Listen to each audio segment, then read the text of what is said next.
I sat at the head of the dinner table, watching Catherine glide through the kitchen like she was performing on stage. She moved with such ease, setting the roast chicken and mashed potatoes before me, her bright smile perfectly placed. Her blouse was pristine, her hair flawless, not a strand out of place. It was the kind of perfection that used to comfort me, but now it just felt hollow. To anyone else, she was the ideal wife. To me, she seemed rehearsed. It wasn't always this way. There was a time when I believed every word she said, when her small, affectionate gestures felt genuine, not calculated. But lately, I couldn't shake the feeling that something was off. It started with little things: a crumpled receipt in her purse from a boutique I'd never heard of, an abruptly ended phone call whenever I walked into the room. The day I found a second phone in her bag was when the doubts really began to fester. "Oh, that?" she said, laughing lightly. "It's just my old work phone. I completely forgot to return it." She had an explanation for everything. Her voice was so calm, her smile so confident, that I always found myself nodding along, even when my gut told me not to. That night, I couldn't help but bring it up to Brian, my best friend. We were sitting at the bar, and I had to let it out. "She's hiding something," I said, swirling my beer. Brian snorted. "Come on, Stan. Women like Catherine don't come around often. She's a catch. Maybe you're just overthinking it. Not everyone's out to betray you." I wanted to believe him. I really did. But that nagging feeling in my chest wouldn't go away. It felt like she was always one step ahead of me, covering her tracks, keeping me just comfortable enough to not ask the wrong questions. And then Catherine had an idea that would change everything. One evening, as we sat on the couch sipping wine, Catherine brought up the idea of a gratitude journal. She explained it with her usual cheerful enthusiasm, claiming it would bring us closer as a couple.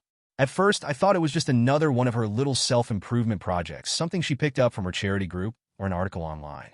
But something about the timing felt off. Maybe it was her overly bright tone or the way her eyes didn't quite meet mine as she spoke. An idea began to form in my mind. I suggested we share one journal instead of keeping separate ones. It sounded like a romantic gesture, but in truth, I wanted to see what she might reveal when she thought I wasn't paying close attention. She agreed readily, her smile wide and unflinching. If she had anything to hide, she didn't show it. The first few entries were exactly what I expected.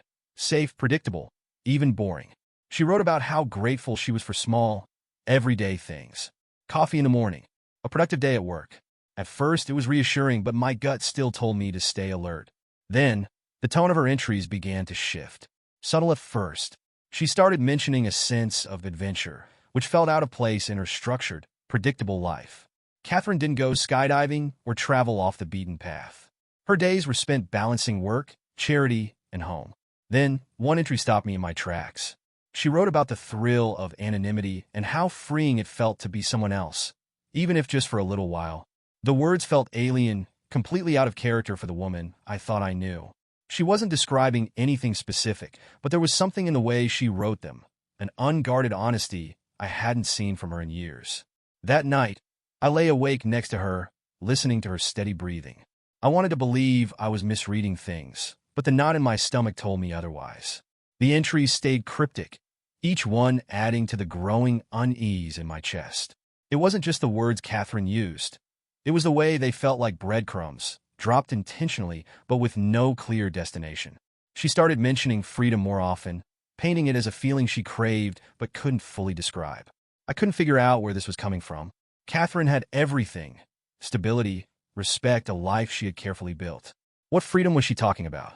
I began watching her more closely, looking for cracks in her otherwise perfect routine. She still smiled at me over dinner, asked about my day, and offered the same polished affection she always had. But now, small inconsistencies started to surface. Her yoga classes became more frequent, sometimes lasting longer than they should. She said it was because her instructor was trying out new techniques, and she wanted to support the studio. It was a plausible excuse, but her explanations always felt rehearsed, as if she'd practiced them before telling me. There was also the gym bag she carried with her. It wasn't heavy enough for yoga gear, and she'd started keeping it zipped tight. It sat by the door when she got home, as though it had been packed away in a rush. The tipping point came one Saturday morning. Catherine had left for her usual class, humming a song as she grabbed her keys. As soon as the door clicked shut, I found myself staring at that gym bag. My hands were trembling before I even reached for it. Inside, I found neatly folded yoga clothes on top, But beneath them was something that made my heart pound, a sealed envelope. Written across the front in her elegant handwriting were the words, Room 312. Inside was a hotel key card. For a long time, I just sat there, holding it, my mind racing. I tried to come up with innocent explanations, but nothing made sense. Why would Catherine have a hotel key if she was only going to yoga? When she got home, she acted as though everything was fine. She poured herself a glass of water, chatting about how invigorating her class had been. I played along, pretending not to notice the bag, sitting by the door like a bomb waiting to go off. That night, lying in bed next to her, I made a decision. I wasn't going to confront her, not yet. I needed to know what she was doing and who she was meeting. I needed more than speculation. The truth was somewhere out there, and I was going to find it. The keycard was my first real clue, tangible and undeniable. It stayed hidden in my desk drawer, a secret that burned in the back of my mind every time I looked at Catherine. She moved through the days as though nothing had changed, but to me, everything felt different. The following Friday, she told me she had plans with her charity group. I nodded, pretending to be absorbed in my phone, but my heart was racing. Her alibi was convenient, almost too neat. When she left, I waited 10 minutes before grabbing my keys and following her. I kept my distance, trailing her car through familiar streets until she turned downtown, into an area neither of us usually visited. She parked outside a boutique hotel, one of those sleek places with tinted windows and a discreet entrance. I watched as she walked inside, her back straight, her movements calm and deliberate. I sat in my car for a while, debating my next move. Part of me wanted to storm in after her, but I stopped myself. What if she wasn't there to meet anyone? What if this was all a misunderstanding? I needed proof. After 15 minutes, I walked into the lobby, keeping my head low. The place was quiet, with polished floors and a faint scent of lavender. At the desk, a young receptionist glanced at me, her polite smile not quite reaching her eyes. I asked for directions to the third floor, keeping my tone casual. The elevator ride felt like an eternity, and when the doors opened, I stepped out into a long, carpeted hallway. Room 312 was at the end of the corridor. My heart was pounding as I approached it, my footsteps almost silent. When I reached the door, I heard voices, muffled but distinct. A laugh floated through the air, light and musical. I would have recognized it anywhere. Catherine. But there was another voice, deeper, a man's voice. I froze, my hand hovering over the door. My first instinct was to knock, to confront her and demand answers. But something stopped me. A cart rattled behind me, and I turned to see a staff member wheeling a rack of costumes, made uniforms, police jackets, even a sequined evening gown. The laughter from inside room 312 grew louder, and I stepped back. My mind was spinning, a dozen scenarios flashing through my head, each more bizarre than the last. What was she doing in there? I left the hotel without knocking, my stomach churning. Confronting her then, and there would have felt satisfying, but I still didn't know the full story. Whatever was happening, it was deeper than I had imagined. That night, I sat in the dark, staring at the ceiling while Catherine slept beside me. Her breathing was steady, peaceful, as though she hadn't spent the evening behind a closed hotel door with a stranger. Whatever she was doing, she wasn't going to stop, and I wasn't going to let her get away with it. The next morning, Catherine was as cheerful as ever. She made pancakes, humming softly as she flipped them on the griddle. Her usual sunny demeanor felt like an insult, a thin veneer hiding whatever twisted game she was playing behind my back. I watched her closely as she poured syrup onto her plate, chatting about her charity meeting from the night before. She mentioned names, events, even a new project she claimed they were starting. Every word sounded rehearsed, a perfectly constructed lie. Her ability to lie so effortlessly chilled me. I kept my responses neutral, nodding at the right times, pretending not to notice how her eyes darted away from mine when she spoke. She was keeping secrets, and the guilt didn't seem to weigh on her at all. Over the next few days, I began piecing together a plan. I couldn't rely on following her or hoping she would slip up. I needed her to expose herself. I created a fake email account, crafting a message that seemed innocent enough. Posing as an organizer for a themed creativity workshop, I invited her to participate in an exclusive, judgment-free event for individuals who wanted to explore new personas and connect with like-minded people. The email was tailored to what I imagined her secret life might look like, a place where she could be someone else. I hit send and waited. Later that night, I saw her typing on her phone, her face illuminated by the glow of the screen. She looked up briefly, smiled at me, and returned to her typing. Minutes later, my fake account received a reply. She had accepted the invitation. Her message was enthusiastic, almost giddy. She thanked the organizer for the opportunity and asked about the details of the event. Reading her response made my stomach churn. Catherine wasn't just lying to me. She was reveling in it. This was confirmation of everything I had suspected. She was leading a double life, slipping into roles and personas to chase thrills I wasn't a part of. The journal, the hotel, and now this email, everything was pointing to the same conclusion. But I still didn't know the full extent of her betrayal. I needed to dig deeper to see how far she was willing to go. As she sat across from me, laughing at some show on TV, I couldn't help but wonder how long she had been playing this game. How many lies had she told? How many times had she looked me in the eye and smiled, knowing she was betraying me? This wasn't just a momentary lapse. This was calculated. With Catherine's enthusiastic response to the fake event, I had everything I needed to escalate my plan. Her eagerness confirmed my worst fears. This wasn't some one-time mistake or a passing curiosity. She was fully immersed in this double life she had crafted for herself. The next step was simple. Keep feeding her the illusion. I sent her a follow-up email with details about a fictional creativity retreat, complete with a suggested dress code and the promise of anonymity. I invented a time and place, carefully coordinating it with a day when I knew she wouldn't expect me to be around. The bait was set. Now I just had to watch her take it. In the days leading up to the event, Catherine was a flurry of excitement. She didn't say much to me about her plans, but I could see the signs. She was extra careful with her phone, setting it face down on the table whenever she wasn't using it. Her gym bag, the one I had already rummaged through, seemed heavier than usual. The most telling clue was her demeanor. She was radiant, glowing in a way that felt painfully out of place. It wasn't the kind of glow that came from being happy at home. It was the thrill of a secret. When the day of the supposed event arrived, Catherine told me she'd be out for a charity meeting. Her tone was casual, her lie delivered effortlessly. I nodded, feigning distraction, and watched her leave with the gym bag slung over her shoulder. I waited a few minutes before grabbing my keys. This time, I wasn't going to follow her quietly. I was going to see exactly where she went and what she did. My heart pounded as I tailed her car through the city. She drove with the same calm precision she always did, completely unaware of the storm brewing behind her. She turned onto a quiet street lined with nondescript buildings and parked outside a small venue with a modest sign over the door. I parked a few spots down, watching as she got out of the car. She wasn't dressed for yoga or a charity meeting. She was wearing a long coat that hid whatever she had underneath.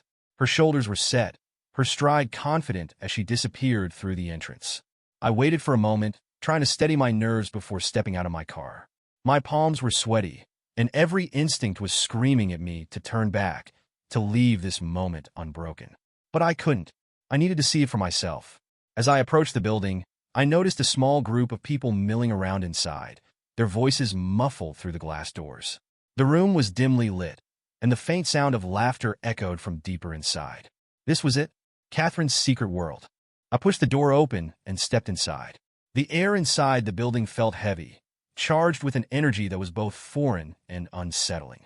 The room I entered was sparse, just a small lobby area with a few chairs and a desk. A woman sat behind it, typing on a laptop, barely glancing up as I entered. I kept my head down, pretending to check my phone as I scanned the room. A hallway extended beyond the desk, leading to what I assumed was the main event. From where I stood, I could hear muffled voices and the occasional burst of laughter. My pulse quickened. This was where Catherine had disappeared into this secret world. I spotted a flyer on the desk, its bold lettering advertising the creativity retreat. It matched the fake email I had sent her, confirming she had fallen for the trap completely. But this wasn't just about her being here. It was about what she was doing behind those closed doors. After a moment of hesitation, I slipped down the hallway. The lights were dim, and the sound of my footsteps felt deafening in the quiet space. When I reached the end of the hall, I found a door slightly ajar. Peering through the crack, I saw a group of people gathered in a large room. They were laughing, chatting, and sipping from wine glasses, their voices blending into a low hum. Then I saw her. Catherine was standing near the center of the room, her coat draped over a chair. Beneath it, she wore something I never expected, an elaborate, shimmering dress that clung to her figure, far removed from her usual understated style. She was laughing at something a man next to her had said. He was tall, well-dressed, with an easy smile that seemed to put her completely at ease. They stood close, too close. My stomach churned as I watched her lean in, her hand brushing his arm. Her expression was one I hadn't seen in years, carefree, exhilarated, almost childlike in its joy. I stepped back into the shadows, my mind racing. It wasn't just the dress or the man that unsettled me. It was the way she looked, as though she had shed every part of herself I thought I knew.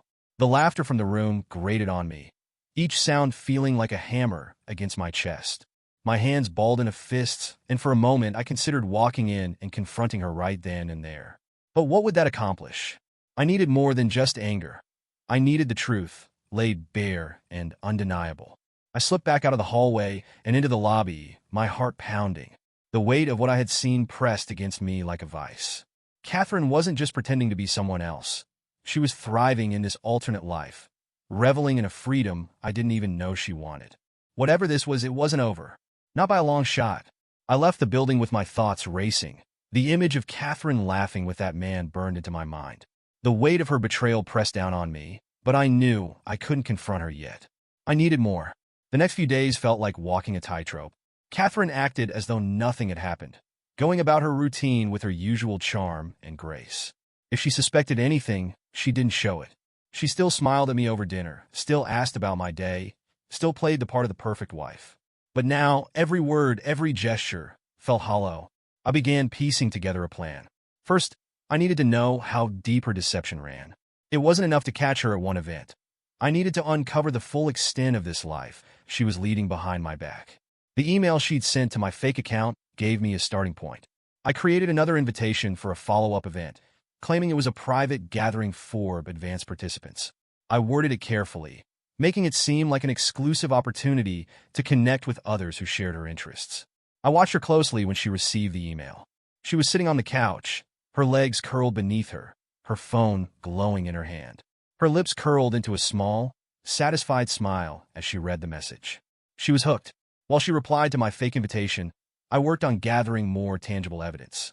I installed a small GPS tracker on her car, hidden in a spot I knew she wouldn't notice. It was a desperate move, one I wouldn't have dreamed of a year ago, but things had changed. I also set up a hidden camera in the living room, disguised as an innocuous decoration. I needed to know what she was doing when I wasn't home. If she was communicating with anyone, making plans, or slipping up in ways I hadn't noticed before. It didn't take long for the results to come in.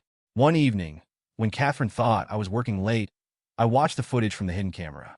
She sat on the couch, her phone in hand, her expression unusually animated. She wasn't texting me. Her movements were too fast, her focus too sharp. She was planning something. A few moments later, she stood up, grabbed her gym bag, and walked out the door. I checked the GPS tracker on her car. She wasn't heading to the gym or any place I recognized. She was driving toward the outskirts of town, to an area I didn't know she frequented. I clenched my fists as I watched the blinking dot on the GPS map. Whatever she was doing, it wasn't innocent. This wasn't just a slip or a momentary lapse. Catherine was building a life outside of our marriage, piece by piece, lie by lie, and I was determined to uncover all of it. The next morning, Catherine was her usual self, cheerful, composed, and utterly unbothered. She sipped her coffee while reading something on her tablet, the picture of contentment.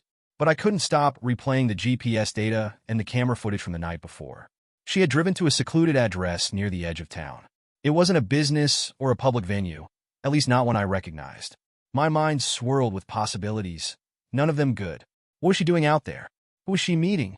I kept my face neutral, my tone casual, as I asked about her plans for the day. She smiled, listing off a few errands and a charity meeting she needed to attend. There wasn't a flicker of hesitation in her voice. She was lying, as smooth and polished as ever. That afternoon, I tracked her car again. The GPS showed her heading back to the same address from the night before. This time, I decided to follow her. I kept a safe distance as she drove, my heart pounding with every turn. The route led to a small, unassuming house tucked away on a quiet street. The blinds were drawn, and there were no visible signs of activity, but her car was parked out front. I waited, watching from a few houses down. After about 10 minutes, a man appeared at the door. He was tall, with dark hair and an easy smile. Catherine stepped out of her car, carrying her gym bag, and greeted him like an old friend. They disappeared inside, the door closing behind them. I sat there for what felt like hours, my mind racing with every possible scenario. What were they doing in there? Was it just the two of them? Or was this some kind of meeting for her secret creative activities? My fists clenched around the steering wheel as I fought the urge to barge in and demand answers. But I held back. I needed proof, not just suspicion. I took photos of the house, of Catherine and the man at the door, and of her car parked in the driveway. My phone felt heavy in my hand as I stared at the images. They weren't enough to explain everything, but they were a start. When Catherine returned home that evening, she acted like nothing was out of the ordinary. She told me her charity meeting had gone well, and even asked if I wanted to watch a movie after dinner. Her casual deceit was staggering. I forced myself to smile, nodding along to her small talk, but inside, I felt like I was unraveling. Whatever Catherine was doing, it was bigger than I had imagined, and it wasn't going to stop unless I put an end to it. The next day, I couldn't shake the images from my mind. Catherine at the door of that secluded house, her easy smile as she greeted that man. Every moment felt like a puzzle piece that didn't quite fit. I needed to know more. Using the address I'd tracked, I dug into public records, hoping to uncover something useful. The property was listed under the name Thomas Reed, a name I didn't recognize. A quick online search revealed that he owned a small event planning business, specializing in exclusive experiences. The pieces started to fall into place. This man wasn't just some random acquaintance. He was tied to whatever Catherine was doing. That evening, I noticed her phone buzzing more frequently than usual. She picked it up each time, her movements quick and deliberate, as though she didn't want me to see the screen. Her gym bag was by the door again, heavier than it had been before. I casually asked if she had another yoga class coming up. Without missing a beat, she nodded, saying the studio was hosting a special session she couldn't miss. The ease with which she lied was astounding. It wasn't just the words. Her entire demeanor was so calm, so polished, that anyone else would have believed her without question. That night, after she went to bed, I unlocked her phone using the passcode I'd memorized months ago. My hands were shaking as I scrolled through her messages. There were no incriminating texts, at least not in her main inbox. But then I noticed a messaging app one hadn't seen before, one she'd tucked away in a folder with harmless apps like her weather and calendar.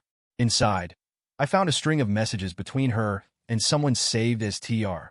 The conversation was unsettling. They weren't explicit, but they were loaded with innuendo.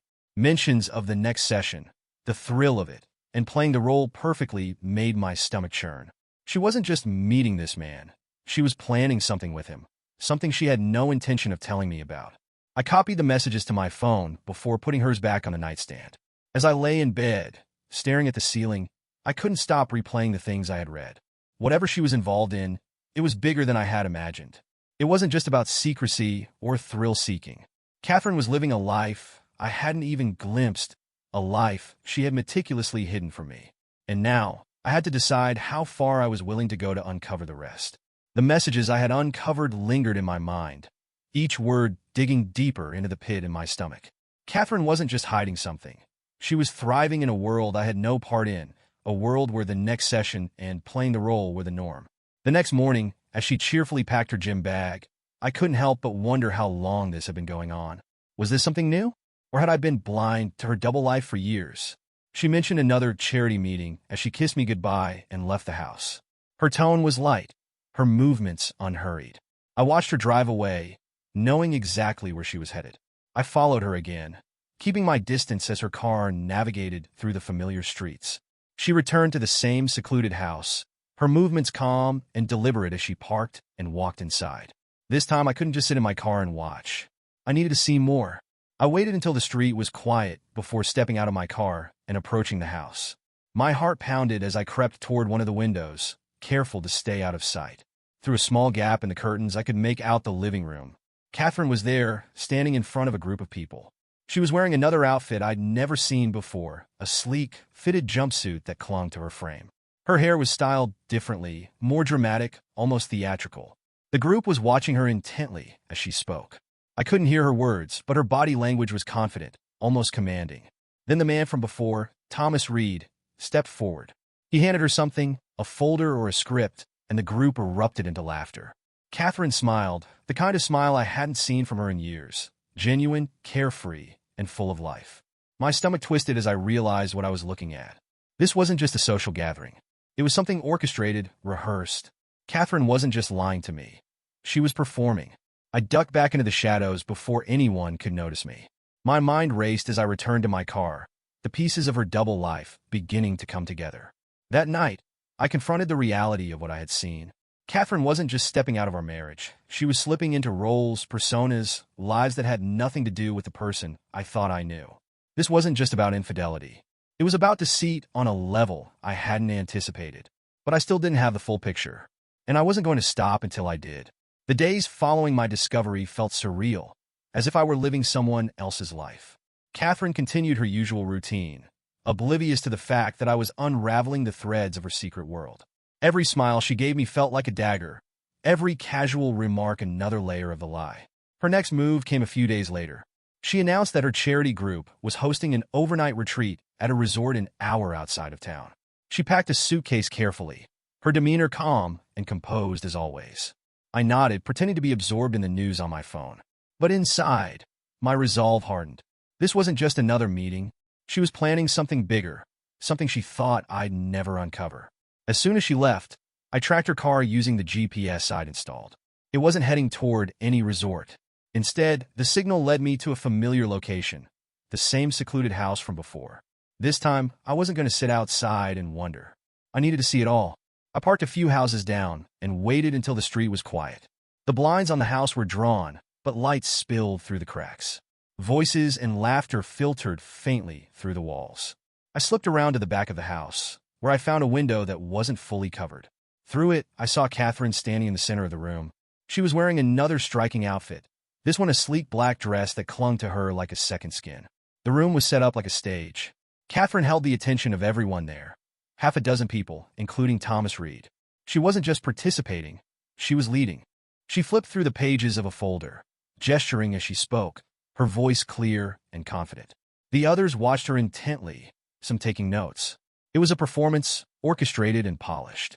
Then Thomas handed her something, a box. Catherine opened it, and her expression lit up as she pulled out a mask. It was elegant and ornate, like something from a masquerade ball. She put it on, and the group applauded. I couldn't take my eyes off her. She was radiant, alive in a way I hadn't seen in years. But it wasn't for me. It was for them, for this hidden life she'd built without me. When the group started to move toward another room, I pulled back. My hands were shaking, my mind racing with what I'd just seen. This wasn't just a hobby or a thrill-seeking experiment.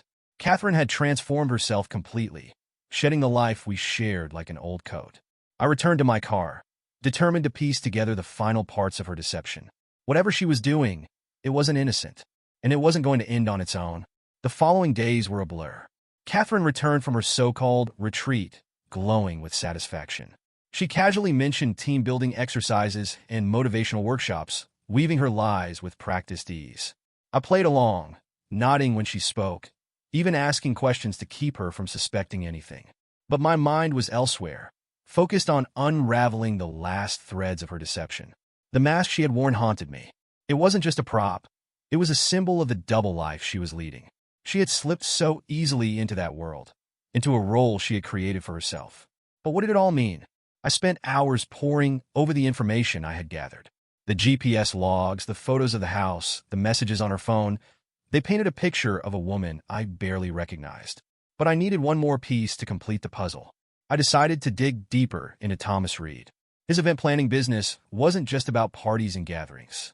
It catered to a niche clientele, offering immersive experiences for people who wanted to escape their everyday lives. One of the reviews on his website caught my attention.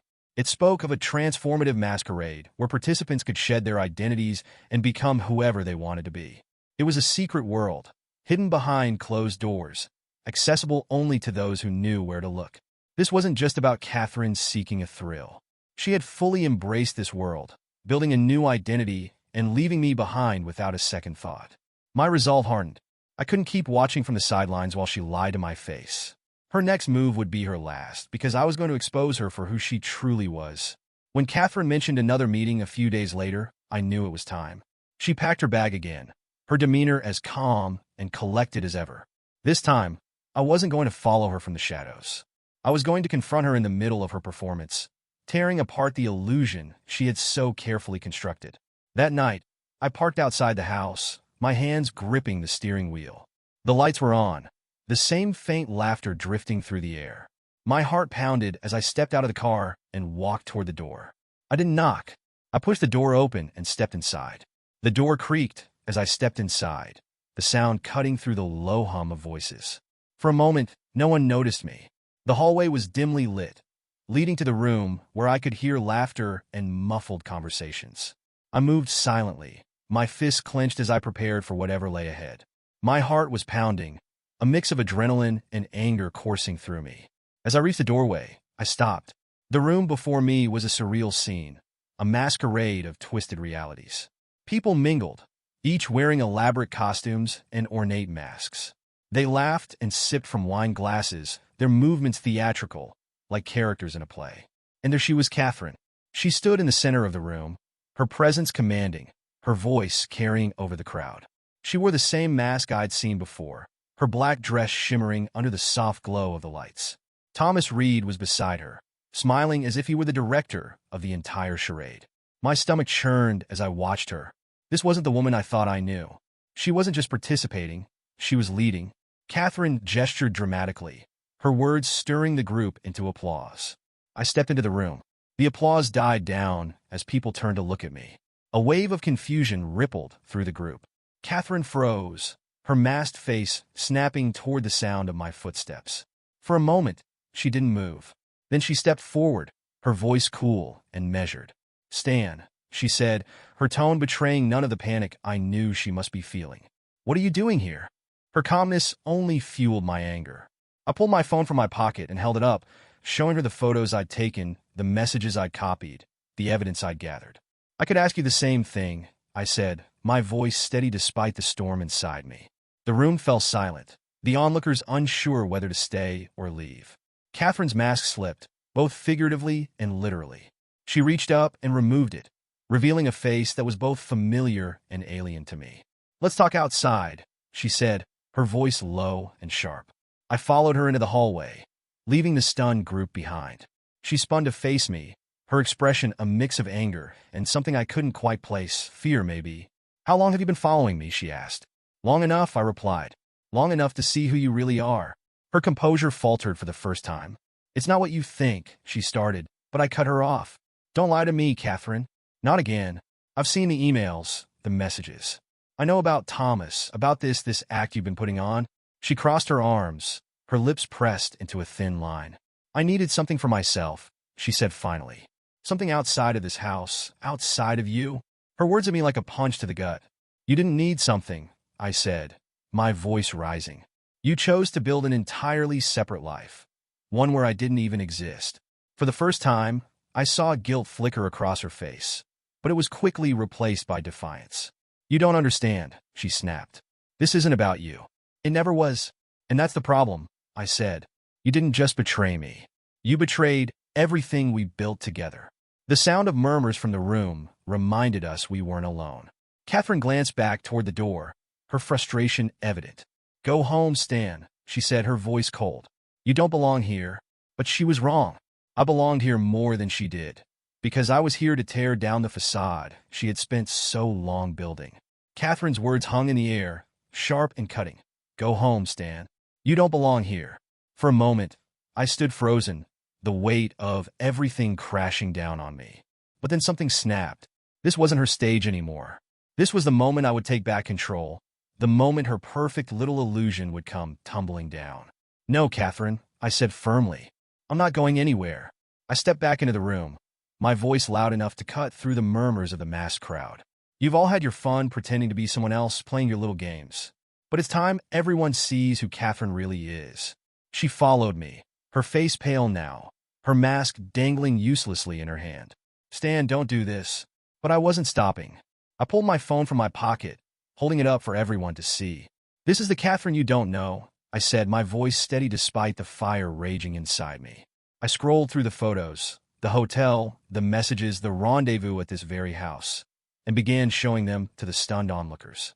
Gasps rippled through the room. The polished, theatrical air of the masquerade shattered, replaced by awkward glances and whispers. Thomas Reed stepped forward, his face a mix of confusion and irritation. "What are you trying to prove?" he asked, his voice steady but edged with anger. "That your star performer," I said, nodding toward Catherine, "is nothing but a liar who's been playing everyone. Not just me." Catherine's composure finally cracked. Stan, stop. This isn't about you, she said, her voice shaking now. No, Catherine, it's not about me, I said, turning to face her directly. It's about the fact that you've been lying to everyone. To me, to them, to yourself. Her defiance faded, replaced by something I hadn't seen in years, vulnerability.